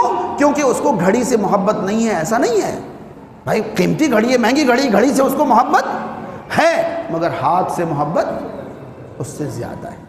تو قربان کرنے کی باری آئی تو اس نے کم محبت کو قربان کر دیا۔ میں یہ نہیں کہتا کہ آپ والدین سے، بیوی بچوں سے، کاروبار سے، معاملات سے محبت نہ کریں، محبت کریں گے مگر اللہ سے زیادہ نہیں۔ جب قربانی کی باری آئے گی تو اللہ کی محبت قربان ہو جائے، باقی محبتیں باقی رہ جائیں، آپ الولا کو نہیں سمجھ پائے۔ اللہ کی محبت باقی رہے اور باقی محبتیں قربان ہو جائے، یہ الولا ہے۔ بات سمجھ میں آ رہی ہے؟ اس کے بعد آپ سمجھیں اور آگے بڑھ کر، کل اسی راستے سے گزر رہے تھے، پھر وہی آیا اور اس نے کہا کہ ہاتھ کاٹوں یا گلا؟ اب بتائیے بھائی، سمجھانے کے لیے میں مثال دے رہا ہوں، اللہ نہ کرے کوئی ایسا چور کسی کو ملے۔ اب وہی کہتا ہے کہ ہاتھ کاٹوں یا گلا، تو کیا کہیں گے؟ مولانا سے پوچھ کے آتا ہوں، ہاں مولانا سے پوچھ کے آتا ہوں، مجھے نہیں پتا ہاتھ کٹواؤں یا گلا کٹواؤں، یہ کہیں گے؟ کیا کٹوا دیں گے آپ؟ ہاتھ کٹوا دیں گے۔ کیوں؟ گلا کٹ گیا تو انسان ہی ختم، ہاتھ کے بنا زندہ تو رہ لیں گے نا کم سے کم، بغیر ہاتھ کے بھی۔ تو یہ معیار ہے کہ آپ زیادہ محبت کو باقی رکھ کر کم محبت کو قربان کر دیتے ہیں۔ اندازہ لگائیے، آج جس ہاتھ کو آپ قربان کر رہے ہیں، کل اس سے کم محبوب کے لیے وہ ہاتھ بچایا تھا آپ نے، سمجھ رہے ہیں؟ ہاتھ بچانے کے لیے کل گھڑی قربان کی تھی اور آج گلا بچانے کے لیے ہاتھ قربان کر رہے ہیں۔ یعنی کہ جو محبت آپ باقی رکھ لیتے ہیں، آپ بتائیں اس سے زیادہ افسوسناک جملہ کیا ہوگا کہ جس سے کوئی نفع نقصان نہیں ہے، صرف شوق ہے، اس کے لیے بھی ہم اللہ کی محبت کو قربان کر دیتے ہیں۔ اس سے زیادہ افسوسناک جملہ اور کیا ہوگا؟ ایک بار اگر کسی شخص سے پوچھا جائے کہ یہ بتاؤ چہرے پر داڑھی نہ رکھنے کے فائدے کیا ہیں، آپ کھڑے ہو جائیں اور گنوائیں کہ چہرے پر داڑھی نہ رکھنے کے کیا کیا فائدے ہیں، گنوائیے، بتائیے۔ کوئی ڈاکٹر، کوئی انجینئر، کوئی پڑھا لکھا، کوئی ماہر کتنے فائدے گنا دے گا داڑھی نہیں رکھنے کے؟ بتائیے، گنا دے گا کتنے فائدے؟ ہاں نہیں گنا پائے گا۔ مگر چہرے پر داڑھی اچھی نہیں لگتی ہے، ہاں صاف چہرہ اچھا صرف اچھا لگنے کے لیے اگر اللہ کی محبت قربان کر دی جائے تو الولا کیا سمجھایا جائے؟ ہاں کیا الولا سمجھائیں؟ کیسے الولا سمجھائیں کہ کوئی فائدہ نہیں ہے؟ بھائی کھڑے ہو کر فائدہ تو بتا دیں۔ یقین مانیں، جن کی شریعت میں داڑھی رکھنے کا حکم نہیں ہے، اس شریعت کے ماننے والے سائنٹسٹ سے بھی اگر داڑھی رکھنے کے فائدے پوچھیں گے تو گنوا دیں گے۔ داڑھی رکھنے کے کئی فائدے گنوا دیں گے وہ، لیکن نہیں رکھنے کا کوئی فائدہ نہیں۔ اب آپ کو بتاؤں میں کہ دوستی اور دشمنی کے معیار تو یہ ہے کہ بھائی اللہ سے زیادہ کوئی نافع نہیں، لہذا اللہ سے بڑھ کر کسی سے محبت نہیں۔ ابلیس سے زیادہ کوئی مضر نہیں، اس سے بڑھ کر کسی سے نفرت نہیں۔ ہر وہ چیز جو ابلیس کو پسند ہے اس سے ہمیں نفرت ہوگی، اور ہر وہ شخص اور شے جس سے اللہ کو محبت ہے اس سے ہمیں۔ اب دیکھیے ہم اپنی زندگی میں کیسے پتہ کریں کہ ہم الولا والبرا کو سمجھتے ہیں یا نہیں، ہم دوستی اور دشمنی کے معیار کو جانتے نہیں۔ تو ہم تلاش کر سکتے ہیں ہمارا ظاہری وضاقتہ کس کے مطابق؟ ظاہری وضاقتہ یہیں سے شروعات کریں گے نا، سب سے کامن تو یہی ہے کہ بھئی آپ کا چہرہ، آپ کا لباس، آپ کی بول چال، آپ کا گفتار، آپ کا کردار، یہ ظاہری جو وضاقتہ ہے، جو حلیہ ہے، جو پرسنالٹی ہے آپ کی، یہ کس کے مطابق ہے؟ اللہ تعالیٰ کی محبت اور پسند کے مطابق یا ابلیس کی پسند اور محبت کے مطابق؟ تو آپ تلاش کریں گے تو آپ پائیں گے کہ الولا والبرا میں آپ کتنے فٹ بیٹھتے ہیں۔ اور میں نے شروع میں ہی بتایا کہ الولا والبرا یہ کوئی مستحب اور نفل والی چیز نہیں ہے، علماء نے اس کو عقیدے کے باب میں لکھا ہے، یعنی یہ بنیادی عقائد میں سے ہے کہ آپ کو الولا والبرا پر قائم رہنا ہے اگر مومن باقی رہنا ہے تو۔ میں آپ کو وہ آیت سناؤں گا جہاں سے میں نے بات شروع کی تھی، وہیں ختم کروں گا انشاءاللہ۔ آپ دیکھیں کہ اگر آپ کا ظاہری لباس، حلیہ اور وضاقتہ بھی اللہ کی محبت کے مطابق نہیں ہے تو کیا آپ نے اللہ کی دوستی اور اللہ کی محبت کو باقی پر غالب رکھی ہے؟ نہیں رکھی ہے نا، تو کیسے کام چلے گا؟ پھر اس کے بعد آپ چلے اعمال کی طرف۔ وہ اعمال جو اللہ کو پسند ہیں، کیا وہی اعمال آپ کے ہیں؟ اگر ہیں تو آپ الولا کو سمجھتے ہیں۔ اگر کچھ علماء کی تحریر پر اعتبار کریں تو بعض علماء نے لکھا ہے کہ ایمان کا دار و مدار ہی الولا والبرا پر ہے۔ اگر انسان اس شخصیت سے، اس ہستی سے اس طرح کی محبت نہ رکھے جس طرح کی محبت کا وہ حقدار ہے تو وہ صاحب ایمان کہاں سے ہو جائے گا؟ کیسے صاحب ایمان ہو جائے گا؟ تو پہلے آپ اپنا ظاہر دیکھیں، پھر آپ اپنا عمل دیکھیں، عمل کے بعد آپ اپنے تعلقات دیکھیں۔ تعلقات کون سے والے؟ شروع میں جو تعلق بتا رہا تھا وہ نہیں، رشتہ اور محبت والے، دوستی والے تعلقات جو ہیں، کیا ایسے لوگوں سے ہیں جن لوگوں کو اللہ پسند کرتا ہے؟ اگر ہے تو کسی حد تک آپ قائم ہیں، مگر آپ پائیں گے کہ یہاں بھی آپ کی دوستی ایسے لوگوں سے ہے جو اللہ تعالیٰ کو تو کیا، آپ کے معاشرے کے بھلے لوگوں کو بھی پسند نہیں۔ کئی بار تو لوگ دلیل دیتے ہیں کہ ارے برا لڑکا ہے، ہمارے ساتھ رہ کے کیا ہو جائے گا؟ سدھر جائے گا۔ یقین مانیں، ایک فلسفہ سمجھاتا ہوں، فلسفہ مطلب ایک پوائنٹ دیتا ہوں۔ نبی کریم صلی اللہ علیہ وسلم نے اپنی زندگی میں کسی کو دوست نہیں بنایا، جانتے ہیں نا آپ، دوست نہیں بنایا۔ یاد رہے کئی صحابی نے نبی کریم صلی اللہ علیہ وسلم کو دوست کہا ہے، لیکن اللہ کے نبی صلی اللہ علیہ وسلم نے کسی کو دوست نہیں کہا ہے۔ آئی بات سمجھ میں؟ علی ابن ابی طالب رضی اللہ تعالیٰ عنہ فرماتے ہیں اوصانی خلیلی، ابو ہریرہ رضی اللہ تعالیٰ عنہ فرماتے ہیں اوصانی حبیبی، میرے دوست نے مجھے وصیت کی، میرے دوست نے مجھے نصیحت کی۔ تو صحابہ میں سے کئی صحابی ہیں جو رسول اللہ کو دوست کہتے ہیں، لیکن رسول کریم صلی اللہ علیہ وسلم نے کسی کو دوست نہیں بنایا۔ ہاں ایک بار یہ ضرور فرمایا تھا کہ اگر میں کسی کو دوست بناتا تو کس کو بناتا؟ کس کو بناتا؟ آپ کے فلسفے کے مطابق یہ کہنا چاہیے تھا ابو جہل کو بناتا۔ بھائی رسول اللہ کی دوستی سے ہی سدھر جاتا وہ کم سے کم۔ اللہ کے نبی صلی اللہ علیہ وسلم کو یہ فرمانا چاہیے تھا کہ اگر میں کسی کو دوست بناتا تو ابو جہل کو بناتا، ابو لہب کو بناتا، عقبہ بن ابی معیط کو بناتا، شیبہ اور عتبہ کو بناتا، ولید کو بناتا، وغیرہ بڑے بڑے کفار کا نام لیتے۔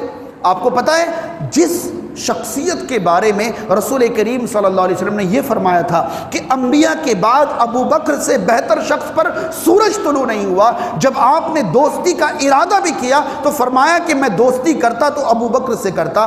میں یقین کے ساتھ کہہ سکتا ہوں کہ اس وقت اس معاشرے میں اگر ابو بکر سے افضل کوئی ہوتے تو رسول اللہ کی زبان پر نام ان کا آتا جو ان سے افضل ہوتے۔ اور آپ شرابیوں، جواریوں، کبابیوں کو دوست بنا کر یہ سمجھتے ہیں کہ وہ سدھر جائے گا؟ رسول کریم صلی اللہ علیہ وسلم نے کیا فلسفہ دیا؟ اپنے سے کمتر کو دوست بناؤ، یہی فلسفہ دیا؟ جی نہیں، آپ کو معاشرے میں جو سب سے اچھا دوست ملے۔ یہاں ایک سوال پیدا ہوتا ہے، آپ سب سے اچھے آدمی کو دوست بنانے جا رہے ہیں مگر سب سے اچھے آدمی کے لیے حکم یہ ہے کہ وہ اس کو دوست نہ بنائے، اب کیسے بات بنے گی؟ بات سمجھ میں آئی یا نہیں آئی؟ بھائی مولانا کو سب لوگ پکڑے لے رہے ہیں کہ مولانا اب تو ہم آپ کو ہی دوست بنائیں گے، مگر مولانا کے لیے حکم یہ ہے کہ وہ اپنے سے کمتر کو دوست نہ بنائے، تو یہ کیسے دوستی کریں گے؟ آپ سب نے تو مولانا کو پکڑ لیا۔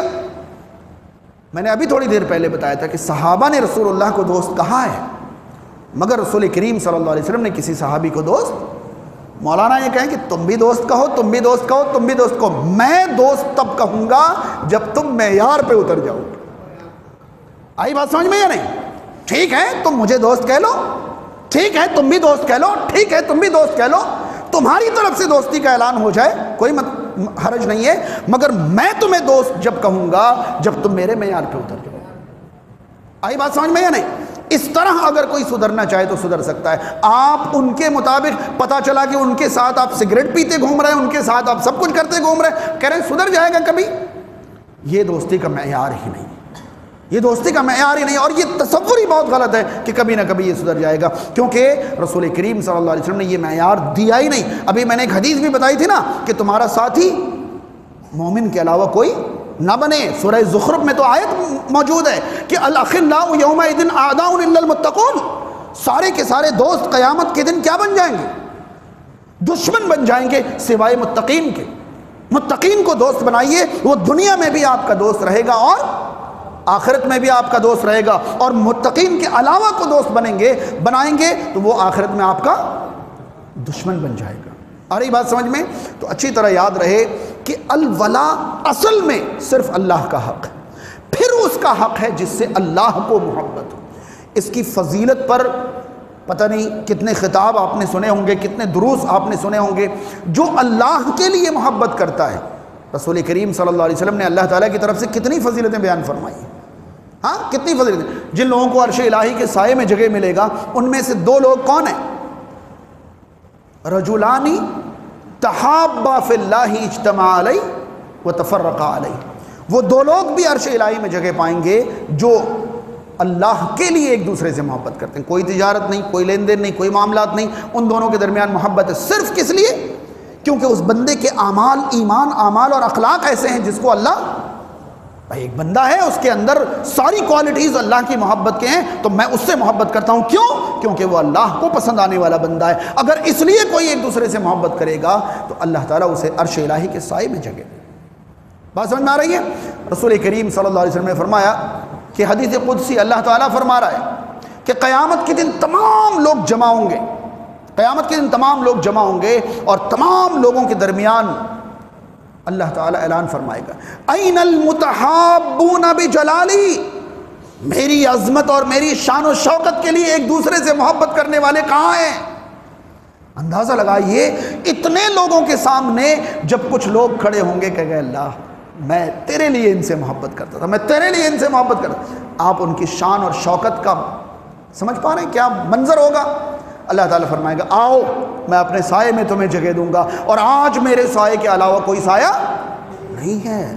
الیوم اظلھم بظلی، آؤ میرے لیے محبت کرنے والے، آج میں اپنے سائے میں تمہیں جگہ دوں گا۔ جامع ترمذی کی ایک حدیث کے مطابق اللہ تعالیٰ فرماتا ہے کہ میرے لیے محبت کرنے والوں کے لیے میں نور کے ممبر بناؤں گا، اور میرے دائیں ہاتھ پر وہ نور کے ممبر ہوں گے، اور میرے لیے محبت کرنے والے اس میں بٹھائے جائیں گے، اور میرے دونوں ہاتھ داہنے۔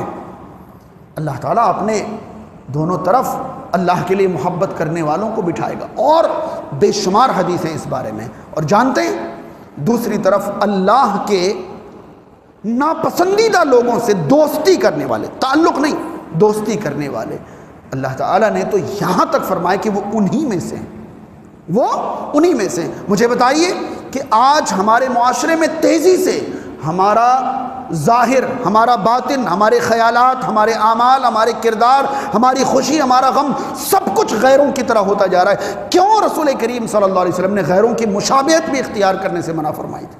کیوں منع فرمائی تھی؟ آج لوگ کہتے ہیں کہ برتھ ڈے منا لیا تو حرج ہی کیا ہے؟ ہاں بھائی، شادی کو 1 سال ہو گئے، اینیورسری منا لی، کیا حرج ہے؟ کیا پریشانی ہے اگر خوشی کا اظہار ہی کر لیا؟ آپ اندازہ لگائیے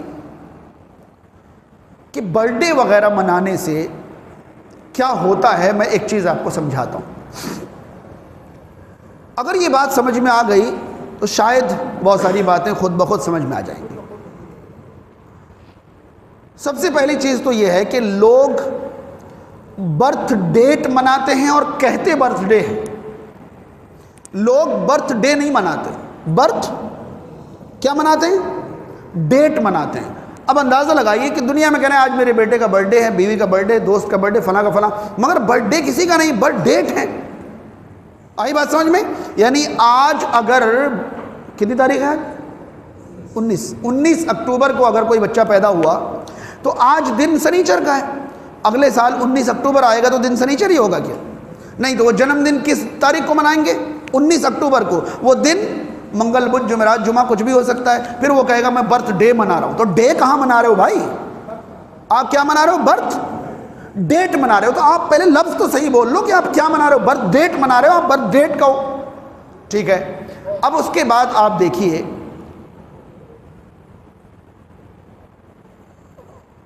اگر کوئی آدمی، بہت دھیان سے سمجھے میں کیا سمجھانا چاہتا ہوں، اگر کوئی آدمی خوشی کا سبب نہ ہو پھر بھی ہنسے، اور غم کا سبب نہ ہو پھر بھی غمگین ہو جائے، تو اسے معاشرے میں کیا کہتے ہیں؟ کیا کہتے ہیں اسے؟ مگر ایک آدمی جو ہے خوشی کا کوئی سبب نہیں، کوئی وجہ نہیں ہے خوشی کی، اور وہ خوش ہو رہا ہے، ہنس رہا ہے، اور غم کی کوئی وجہ نہیں اور وہ غمگین ہو رہا ہے، تو ہم معاشرے میں اس کو کیا کہتے ہیں؟ کیا کہتے ہیں؟ پاگل کہتے ہیں۔ بالکل صحیح جواب دے۔ کیا کہتے ہیں اسے؟ پاگل کہتے ہیں۔ اب میں سمجھاتا ہوں کہ کیا ہے یہ چیز۔ ایک آدمی، بہت دھیان سے سنیں، ایک آدمی آج کنوارا ہے، کل اس کی شادی ہوئی، تو آج اس کے پاس بیوی نہیں تھی، کل شادی ہوئی تو اس کو کیا ملی؟ بیوی، یعنی کہ اس کی حالت حقیقت میں کیا ہوئی؟ تبدیل ہوئی۔ اس کے پاس ایک چیز کی کمی تھی، وہ کیا ہو گئی؟ پوری ہو گئی۔ اب اسے یہ کہنے کی ضرورت نہیں کہ خوش ہو جاؤ، ظاہر سی بات ہے کمی پوری ہو رہی ہے، تو اس کو تو آپ یہ کہہ کے دکھا دیں کہ آج خوش نہیں ہونا ہے تمہیں۔ کوئی مائی کا لال ہو تو اسے خوش نہیں ہونے کی صلاح دے کے دکھائے، یہ فطرت ہے۔ جب اس کی کمی پوری ہو رہی، سالوں کا انتظار، اگر زیادہ عمر میں شادی ہو رہی ہے پھر تو بھائی وہ ناچ بھی سکتا ہے، کوئی گارنٹی نہیں ہے، روک ہی نہیں سکتے آپ اس کو، پتہ نہیں کیا کیا کر دے وہ۔ تو اس کا مطلب یہ ہوا کہ ایک کمی پوری ہوئی تو فطرتاً وہ شخص کیا ہو گیا؟ ایک سبب ہے اس کے پاس کہ کل اس کے پاس دلہن نہیں تھی، آج اس کو دلہن ملی ہے۔ اب 20 اکتوبر کو اس کی شادی ہوئی، آج 19 ہے نا، میں نے یہ کہا کہ آج ایک آدمی کنوارا ہے، کل شادی۔ اب اگلے سال 20 اکتوبر آ گیا، اب اس کو کیا تبدیلی حاصل ہوئی یہ بتائیے؟ 20 اکتوبر کی تاریخ آ گئی، بیوی 2 ہو گئی؟ جی 2 ہو گئی؟ نہیں، کیا ہوا؟ مطلب کیا بدلا؟ کیا خوشی کی وجہ بتائیے کہ 20 اکتوبر اگلے سال آیا تو وہ خوش ہو رہا ہے، کس وجہ سے خوش ہو رہا ہے؟ کوئی وجہ اس وقت ہے؟ نہیں، وہ پچھلے سال کو یاد کر کے خوش ہو رہا ہے۔ تو بھائی جو اتیت کو یاد کر کے خوش ہو، کوئی سبب ہی نہیں ہے خوش ہو۔ اچھا اس تاریخ کو میری شادی ہوئی تھی، اب اسے یاد کر کے وہ کیا ہو رہا ہے؟ خوش ہو رہا ہے۔ اندازہ لگائیے کہ اگر اسی دن اس کے ایکسیڈنٹ میں ہاتھ پیر ٹوٹ جائیں، اب وہ چوٹ کا غم منائے یا تاریخ یاد کر کے خوشی منائے؟ کیا کرے گا وہ؟ کیونکہ یہ تو ابھی کا ہے، یہ تو حقیقی ہے، غم جو ہے وہ حقیقی ہے اور خوشی وہ، پتہ ہے میں نے کتنے ایسے واقعات دیکھے ہیں کہ خوشی کی تاریخ میں کوئی غم آ جاتا ہے نا تو باقاعدہ خوشی کی تاریخ کو آگے پیچھے، اینیورسری 2 دن بعد منا لیں گے، پہلے یہ باپ کی جاگیر ہے، 1 شوال کو عید ہے تو 1 شوال کو عید منے گی، چاہے گھر میں میت ہو جائے یا جنازہ نکل جائے جی۔ اور یہ آپ کے باپ کی جاگیر ہے، ادھر چاہو ادھر کر لو، ادھر چاہو ادھر کر لو۔ آپ اندازہ لگائیے کہ آخر تاریخ آنے پر خوشی کا سبب کیا ہے؟ ہاں آج آپ کو اولاد نصیب ہوئی، کل آپ کے پاس اولاد نہیں تھی، آج اللہ نے آپ کو اولاد دی، یہ حقیقی خوشی ہے۔ اگلے سال بیٹے کی پیدائش کی تاریخ آ گئی، کیا بدلا؟ کیا بدلا؟ کس بات پر خوش ہو رہے ہیں آپ؟ تصور میں خوش ہو رہے ہیں؟ تو بھیا تصور میں خوش ہونے والے اور تصور میں رونے والوں کو ہی تو پاگل کہتے ہیں ہم، کہ وجہ کوئی نہیں، سبب کوئی نہیں، وہ خوش ہوا جا رہا ہے۔ ہاں کوئی وجہ غم کا نہیں، کوئی وجہ رونے کا نہیں اور وہ رویا جا رہا ہے۔ بھائی کیوں ہنس رہے ہو، کیوں رو رہے ہو؟ کوئی وجہ تو بتاؤ۔ تاریخ آئی، تاریخ آنے سے کیا ہوتا ہے بھائی؟ کوئی وجہ ہے؟ تو کوئی اگر اتنا ہی سمجھ لے کہ کچھ لوگ ہیں جنہوں نے آپ کو تصور میں ڈبو رکھا ہے اور آپ ان کے تصورات میں ڈوب کر خوش ہیں، اور اللہ تعالی حقیقی خوشی اور حقیقی غم کی تعلیم دیتا ہے، تصور میں نہ خوش ہونے کی تعلیم دیتا ہے نہ غم منانے کی۔ کیوں کہتا ہے اسلام کہ 3 دن سے زیادہ آپ کسی میت پر سوگ نہیں منا سکتے؟ اگلے سال باپ کی وفات کی تاریخ آئے گی تو کیا پھر سے آپ جنازہ پڑھو گے؟ پھر سے آپ گھر میں رونا دھونا مچاؤ گے؟ نہیں مچاؤ گے۔ ایک بار غم دیا، فطری طور پر آپ کا دل غمگین ہوا، اس کے بعد آپ کو یہ غم یاد کر کے غمگین نہیں ہونا ہے، آپ نارمل زندگی میں داخل ہو جائیں۔ اولاد دی، خوش ہوئے، عقیقہ کیا، بلائے رشتہ داروں کو، کھلائے پلائے، بس لگ جائیں آپ اس کی پرورش و تربیت میں۔ ہر سال اس تاریخ پر آپ ناچو گے، گاؤ گے۔ تصور میں خوش ہونے کا کیا معاملہ بنتا ہے؟ رسول کریم صلی اللہ علیہ وسلم کی ولادت تک کو ہم اس لیے منع کرتے ہیں کہ تصور میں خوش ہونا اسلام کی تعلیمات ہی نہیں ہے۔ آئی بات سمجھ میں؟ تو کہنے کا مطلب یہ ہے کہ ہم کہہ رہے ہیں کہ اس طرح خوش ہو جانے میں کیا حرج ہے، یہ پہن لینے میں کیا حرج ہے، یہ کر لینے میں کیا حرج ہے، فلاں۔ آپ الولا والبرا کے معیار سے باہر جا رہے ہو، آپ ان چیزوں سے محبت نہیں کر رہے ہو جن چیزوں سے اللہ کو محبت ہے، ان چیزوں سے آپ کی محبت بڑھتی جا رہی ہے جو چیزیں اللہ کو ناپسندیدہ ہیں، اور آپ کہہ رہے ہو کہ میں اللہ کا ماننے والا بندہ ہوں۔ میں آخری بات کہہ کر اپنی گفتگو ختم کروں. الولاء والبراء پر جو مختصر کتابیں لکھی گئی ہیں ان کی روشنی میں 3 قسم کے لوگ ہیں جو ہماری محبت کے یا نفرت کے حقدار ہیں. پہلی قسم کے لوگ وہ جو محبت کے حقدار ہیں وہ تمام لوگ ہیں جن کو اللہ سے محبت ہے، یعنی ایمان والے ہماری محبت کے کیا ہیں؟ حقدار ہیں. اللہ تعالیٰ کا کفر اور انکار کرنے والے ہماری دوستی کا حقدار نہیں ہیں، وہ بغض کا حقدار ہیں. مگر کچھ لوگ ایسے ہیں جو دعوی ایمان رکھتے ہیں مگر عمل کفار والے رکھتے ہیں. یہ لوگ ایمان کی وجہ سے ہماری محبت کا حقدار ہیں اور برے اعمال کی وجہ سے نفرت کا حقدار ہیں. ہم ان کے اعمال سے نفرت کریں مگر ان کی ذات سے نہیں. برے اعمال والوں سے ایمان کی وجہ سے ہم محبت رکھیں اور ان کے برے اعمال سے نفرت رکھیں، ان کی ذات سے نہیں، ان کی ذات سے نہیں. اور اس لیے ان کے ایمان کی وجہ سے ان سے محبت رکھیں تاکہ ان کے برے اعمال سے ہم ان کو باہر نکال سکیں، بچا سکیں. بات سمجھ میں آ رہی ہے؟ وہ آیت سنا کر میں اپنی بات ختم کروں جو میں نے سب سے پہلے آیت پڑھی تھی. اللہ تعالیٰ نے فرمایا، سورہ مجادلہ کی آخری آیت ہے، آیت نمبر 22، اور اب تعالیٰ فرماتا ہے لا تجد قوما یؤمنون باللہ والیوم الآخر. وہ لوگ جو اللہ پر اور آخرت پر ایمان رکھتے ہیں آپ انہیں ایسا نہیں پائیں گے، آپ انہیں ایسا نہیں پائیں گے. یوادون من حاد اللہ ورسولہ، کہ وہ ان لوگوں سے محبت کریں جو اللہ اور اس کے رسول سے نفرت کرتے ہیں. اللہ پر اور آخرت پر ایمان رکھنے والے لوگوں کو آپ ایسا نہیں پائیں گے کہ وہ ان لوگوں سے محبت رکھیں جو اللہ اور اس کے رسول سے عداوت رکھتے ہیں، نفرت کرتے ہیں. ان سے محبت کرنے والے آپ انہیں نہیں پائیں گے. وَلَوْ كَانُوا آبَاءَهُمْ أَوْ أَبْنَاءَهُمْ أَوْ إِخْوَانَهُمْ أَوْ عَشِيرَتَهُمْ. یہ اللہ اور اس کے رسول سے نفرت کرنے والے چاہے ان مومنوں کے باپ کیوں نہ ہوں، بیٹے کیوں نہ ہوں، بھائی کیوں نہ ہوں، خاندان کیوں نہ ہوں، آپ انہیں ان سے محبت کرنے والے، دوستی کرنے والے. میں نے پہلے ہی بتایا تھا نا کہ تعلق الگ چیز ہے اور دوستی، یہاں جو منع کیا جا رہا ہے وہ دوستی سے منع کیا جا رہا ہے. ورنہ یہ باپ ہیں، بھائی ہیں، ان سے تعلق تو رہے گا، رکھیں گے، مگر ان سے آپ دوستی نہیں کریں گے اگر یہ لوگ اللہ اور اس کے رسول صلی اللہ علیہ وسلم کے دشمن ہیں. اس کے بعد اللہ تعالیٰ نے فرمایا اولئک کتب فی قلوبہم الایمان، یہی وہ لوگ ہیں جن کے دلوں پر اللہ نے ایمان لکھ دیا ہے، یعنی ایمان نقش کر دیا ہے. یہی وہ لوگ ہیں جن کے ایمان مضبوط ہیں. وَأَيَّدَهُمْ بِرُوحٍ مِّنْهُ، اللہ تعالیٰ خصوصاً جبریل امین کے ذریعے ان کی تائید فرماتا ہے، ان کو تقویت پہنچاتا ہے. اللہ تعالیٰ انہیں مضبوط کرتا ہے روح الامین کے ذریعے. وَيُدْخِلُهُمْ جَنَّاتٍ تَجْرِي مِن تَحْتِهَا الْأَنْهَارُ خَالِدِينَ فِيهَا، اور اللہ تعالیٰ انہیں ایسی جنتوں میں داخل فرمائے گا جن کے نیچے نہریں جاری ہیں، خالدین فیہا، جس میں یہ ہمیشہ ہمیشہ رہیں گے. رضی اللہ عنہم ورضوا عنہ، یہ وہ لوگ ہیں جو اللہ سے راضی ہو گئے اور اللہ ان سے راضی ہو گیا. اولئک حزب اللہ، یہی لوگ اللہ کا حزب ہیں، یہی لوگ اللہ کی پارٹی ہیں، یہ اللہ کی جماعت ہے، یہ اللہ کی پارٹی ہے. الا ان حزب اللہ هم المفلحون، سن لو اللہ کی پارٹی ہی فلاح پانے والی ہے. یہ سورہ مجادلہ کی آخری آیت تھی، یہیں سے میں نے بات شروع کی تھی، یہیں ختم کر دی. اللہ تعالیٰ ہم تمام کو صرف اللہ سے سب سے زیادہ محبت کرنے کی توفیق عطا فرمائے، ہر اس شیء اور شخص سے محبت کی توفیق عطا فرمائے جس سے اللہ محبت کرتا ہے، اور ہر اس شخص اور شیء سے نفرت کرنے کی توفیق عطا فرمائے جس سے اللہ بغض رکھتا ہے. اللہ تعالیٰ ہم تمام کو ان باتوں پر قائم و دائم رہنے کی توفیق عطا فرمائے.